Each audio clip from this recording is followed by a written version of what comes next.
Séjour des morts est réel. Séjour des traumas est réel. Séjour de repos est réel. Vous en avez deux bilots. Séjour de traumas et puis séjour de repos.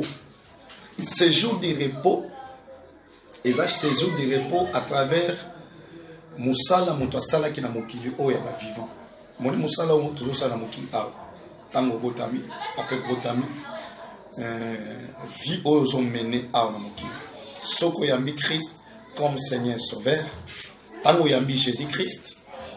Mais sala na yo, oyozo sala na mokili awa. Yango de kopesa yo, et kopesa yo espace na deux places. Soit na séjour de repos, soit na séjour de trauma. Awa na mokili neza préparation à deux places wana. Awa na mokili. Comment Moutakomi préparé?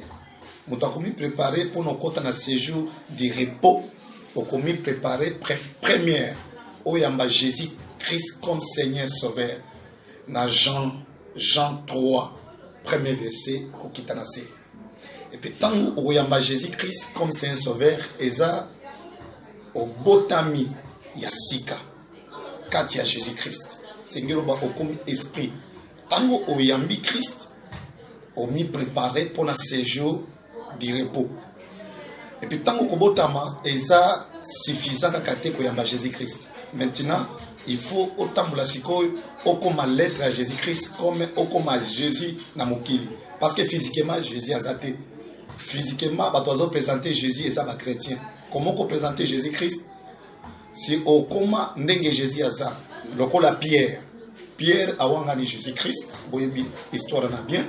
Tant aya awanga ni Jésus-Christ, kasi démarche ya Pierre, na façon ya koloba ya Pierre, bato balobite non, yo ozala kinaye. Nde ezaneti yo. Tango oyambi Christ et Jésus, obotami okomi esprit. Ingeloba, oza déjà na chemin ok na séjour de repos. Kasi ça suffisant. Maintenant, il faut ozana Christ na kati na yo comme Pierre, même monokonezo boya Jésus, kasi comportement na ye, façon na ye. Eza kolakisa eza yete eza Jésus mutaza ko agir na katina ye.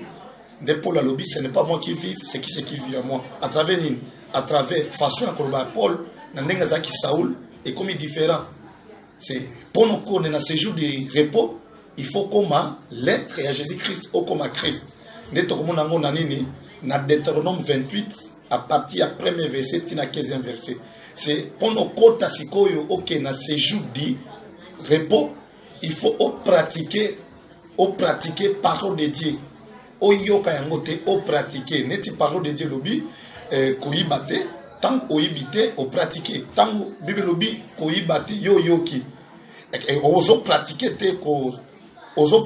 te Seigneur loba wana yoke na séjour di repos te ozo mon OK na séjour di repos soko yambi Christ comme Seigneur Sauveur.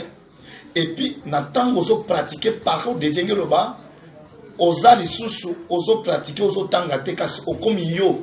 Nda lobi na Josué chapitre 1, à partir du 8e verset, Bible zobanin, azobana Josué, méditer livre au jour et nuit. Igelo banin, yo zan besoin ko méditer te. Yo faut kotisa parole de Dieu na katina yo. Ngeloba, o kotisa Jésus, o yaza parole na katina yo. Tant yo kotisa Jésus, yo kokufa. Tant que kokufa obando sas comme sala o ya Jésus-Christ à travers corps na yo. Ingeloba Bible lobi c'est poussé par le Saint-Esprit que les hommes bakoloba part du Seigneur. Ingeloba yo okosali susute kasi Christ et Jésus o aza esprit ndia komosa musala bolamu na kati na yo. Alléluia. Et si koza okoloba amen. Sikoyo on est à deux. Première pour nos contre séjour de repos, il faut oyamba Christ comme Seigneur Sauveur. Deuxième, il faut pratiquer parole de Dieu comme lettre à Jésus-Christ. Troisième pour nos côtés dans séjour du repos, et ça va bien fait na yo ozo sango na mokili awa. Osunga kaba veuve, osunga kaba orphelin. Musa Nanzambe obetaka ngo karate oyedaka Musa Nanzambe ba missionnaire o bazokende bipai na bipai pona kosunga œuvre de Dieu boyebi yango na Bible eza Yesu abando pesa lisese ezaki mutu moko boye na Bible babandi babetaki ye ezaki na Samaritain alekaki wana Samaritain azaki sacrificateur aleki wana aide mutu babetaki na babandi te tangu ya passé Bible lobi ezaki na mutu mususu oyo azaki serviteur de Dieu te alekaki wana Bible lobi azwaki mutu wana abongisi ye atibakisi ti amemi na punda na ye ti na ndako na ye ozo musala bolamu mutu wana salaki ti na Bible bakomi yango de yope pono kende ko na séjour du repos il faut créer misala bolamu parce que na séjour du repos oyo kokende misa na yo ndeko na ndokuna sikota ba œuvre na yo oyo zo sala lelo ba œuvre na yo œuvre na yo mon côté oyo ko sala mutu soki o cet accident mutu lobité ndeko wana eloko ne komela ite bino boyebi na Bible Tabita Dorcas tangu akufaki Bible lobini peuple mobimba et ya Israël eleli Tabita akufate bango so batemisi ba bilamba o Tabita ndo tongela bango yo fele et puis Bible lobini Pierre ayaki et sika Tabita akufaki et puis Pierre a prié à travers demande ya peuple au peuple lobi Tabita akufate na Bible lobi Pierre a prié ki pona ye et puis Tabita c'est quoi yo soko kufi même au yambi Jésus-Christ comme c'est un sauveur même au pratiquer œuvre ya Christ au sainteté aux anango boyebi jour moko Jésus lobaki na moto moko ayo poser Jésus question obi na kosala nini pona kota na paradis Jésus c'est nini Jésus c'est zonga kelo nini kopesa biloko non pas nini pato bato bazangi est-ce que moto na zonga Jésus azonga Jésus te c'est pour nous quand on a ces jours de repos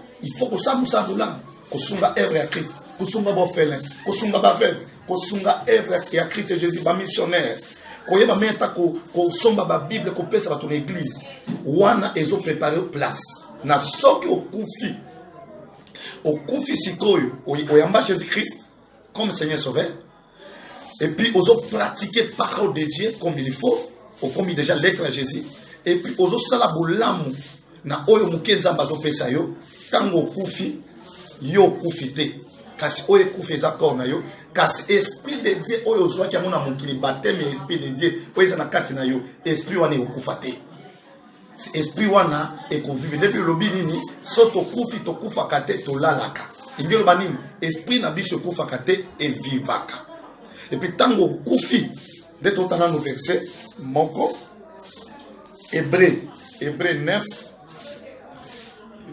chapitre 9, versets 27 à 28. Batangela biso au nom de Jésus. Et comme il est réservé aux hommes de mourir une seule fois, après quoi vient le jugement, de même Christ s'est offert une seule fois pour porter les péchés de plusieurs. Ok, gloire au Seigneur, merci papa. Et eza réservé na moto nyonso na mokili akufa mbala moko. Ba oyo bakokufa avant arriver à Jésus-Christ. O bakufi kati à Jésus-Christ, ndo bokena séjour de repos. Séjour de repos eza moto nyonso te azoblige ke na séjour de repos. Non. Séjour de repos eza na bato o bakokufa avant arriver à Jésus-Christ. Nde bazana place eza réservé pour na bango séjour de repos parce que Bible lobini et eza réservé na moto nyonso akufa mbala moko après jugement koya. Nde soko kufi c'est ok na séjour de repos so okufa ki kati ya Jésus-Christ wana un ok na séjour de repos siko deuxième eza séjour de trauma. Séjour de trauma c'est quoi? Séjour de trauma eza pona mutu oyo akufa ki sans Yesu ngelo ba mutu oyo ayeba ki Jésus-Christ kasi misala na ye e bando confesser Jésus-Christ te nek wana déjà oyoki bonne nouvelle partout na bis na mutuka partout au Québec oyoka parole de Dieu kasobeta kango karatina matanga ozana tina koyoka bonne nouvelle te c'est oyoki yango kasi yo o pratika ki yango te ou bien soit oyambaki Jésus-Christ comme c'est un sauveur kasi misana yo ezaki ya Jésus-Christ te misana yo ezaki misala mususu c'est mutwana soka kufi mutwana soka kufi direct mutwana zokende na séjour de trauma c'est misala oya salaki misala tozo sala awa nde eko identifier place biso okende après vie oyo soki liwa eye. Liwa eza fin ya moto te. Kasi après liwa eza na deux places, séjour de tourment na séjour de repos. Dena expliquer séjour de repos bane ba kokota, anazo expliquer séjour de tourment bane ba kokota. O ba kokota eza batu nyonso o ba yambaki kombo a Christ comme Seigneur Sauveur te.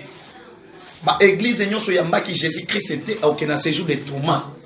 Ezala o musulman, ezala oza église boye Bouddha, église boye na boye sopo yambaki Christ Jésus comme Seigneur Sauveur te au na séjour de tourment.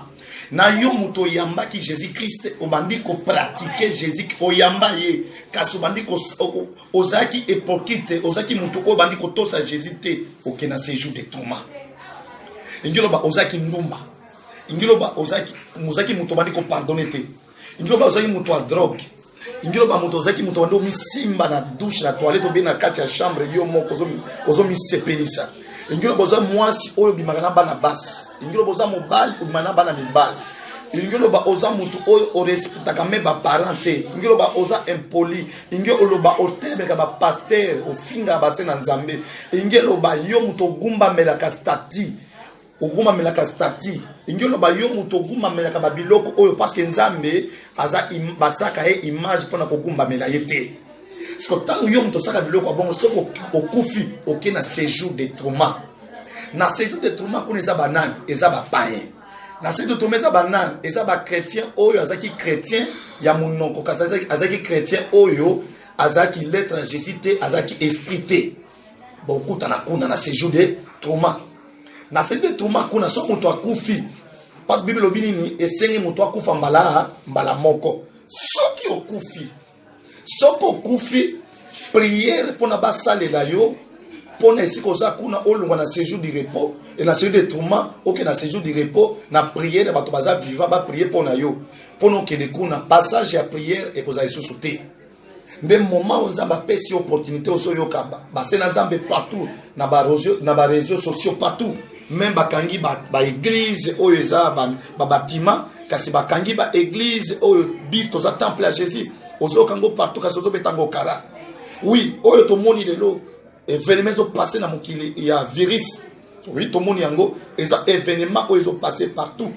Car c'est un signal ya kolakisa Jésus Christ revient bientôt. Même maintenant ayete liwa isa.